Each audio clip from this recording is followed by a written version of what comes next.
बिस्मिल्लाहिर्रहमानिर्रहीम। अस्सलाम वालेकुम। तमाम दोस्तों ਨੂੰ ਰੈਕਸ ਕਿਚਨ ਵਿੱਚ खुश आमदीद।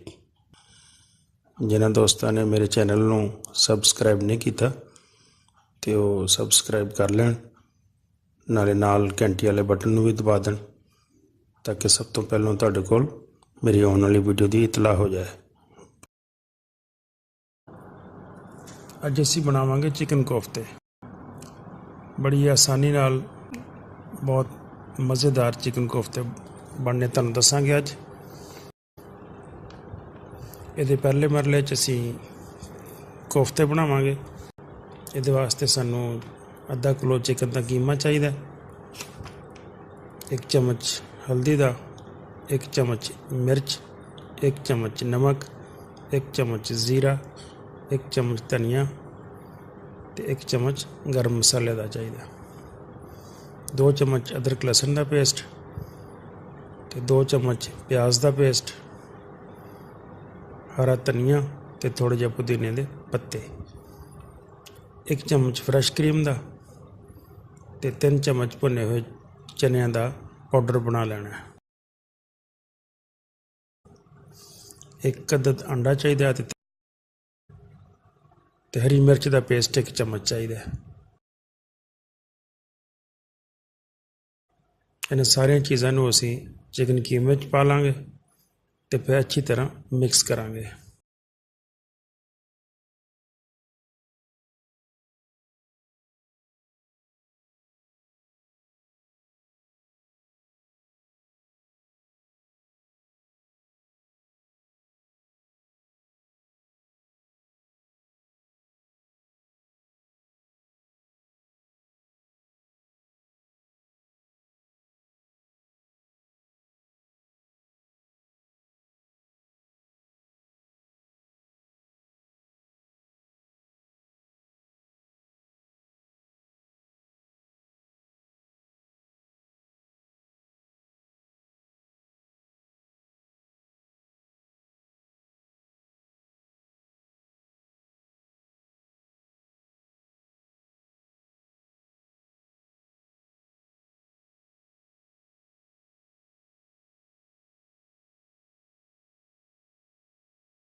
हुण असी कोफ्ते बना लेने।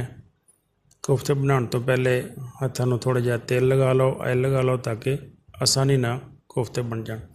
साइज़ ज़्यादा बड़ा नहीं बनाना तो बहुता छोटा भी नहीं अच्छा लगता, बस दरम्याने जिहे साइज़ दे इस तरह तुसीं कोफ्ते बना लेने हैं।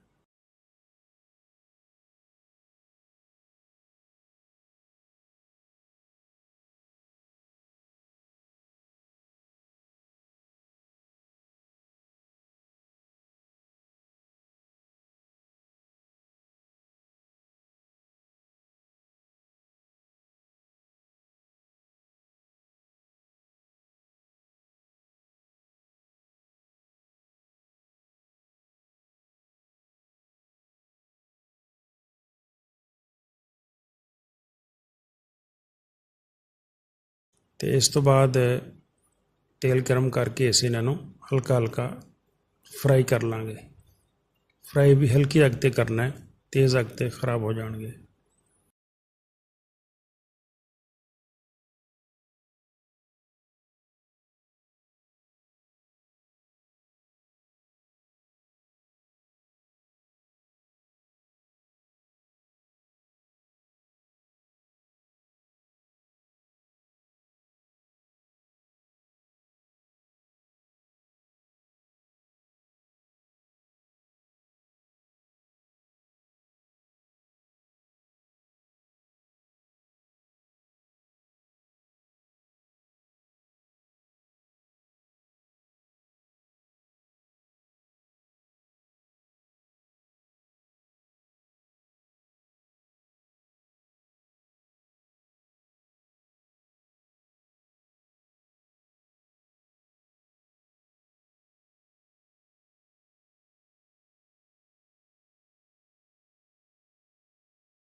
ਹੁਣ ਅਸੀਂ ਕੋਫਤਿਆਂ ਵਾਸਤੇ ਮਸਾਲਾ ਬਣਾਵਾਂਗੇ।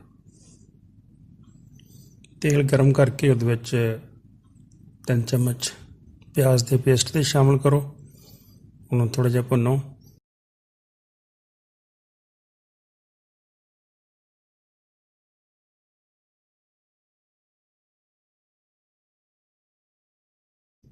ਤੇ 2 ਚਮਚ ਅਦਰਕ ਲਸਣ ਦਾ ਪੇਸਟ ਪਾ ਲਓ।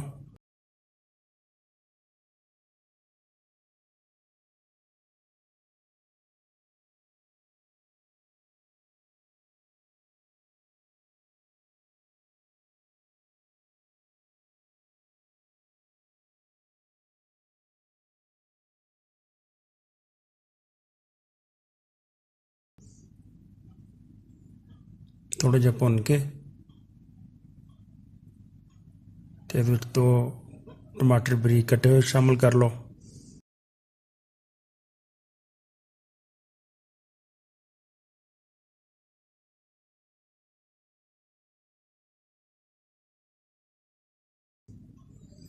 एक चम्मच हल्दी का पा लो।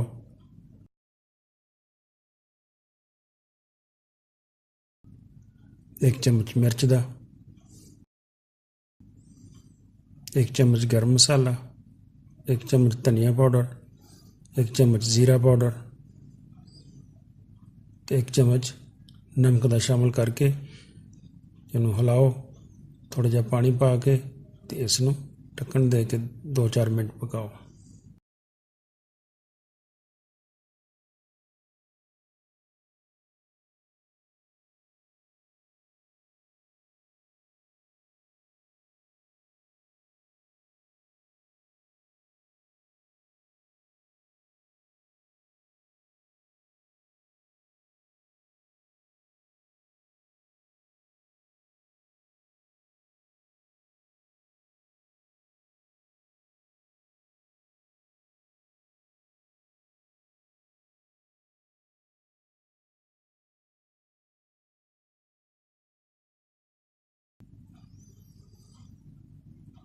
दो 4 मिनट पकाने तो बाद इहदे विच 200 ग्राम दही शामिल कर लो।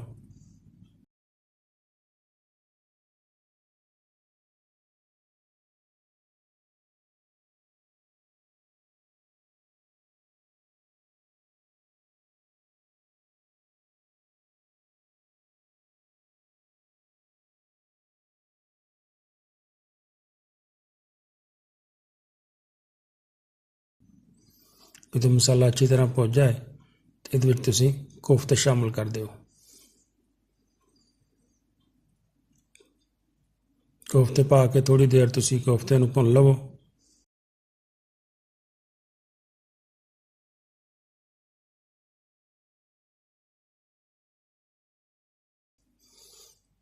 ਤੇ ਉਸ ਤੋਂ ਬਾਅਦ ਤਕਰੀਬਨ 2 ਗਲਾਸ ਪਾਣੀ ਦੇ ਸ਼ਾਮਲ ਕਰਕੇ ਕੋਈ 3-4 ਹਰੀਆਂ ਮਿਰਚਾਂ ਪਾ ਲਓ ਤੇ ਇਹਨੂੰ ਢੱਕਣ ਦੇ ਕੇ ਤਕਰੀਬਨ 8-10 ਮਿੰਟ ਪਕਾ ਲਓ। ਪਾਣੀ ਤੁਸੀਂ ਜ਼ਿਆਦਾ ਵੀ ਪਾ ਸਕਦੇ ਹੋ, ਇਸ ਤੋਂ ਘੱਟ ਵੀ ਰੱਖ ਸਕਦੇ ਹੋ, ਤੁਹਾਡੀ ਆਪਣੀ ਮਰਜ਼ੀ ਹੈ।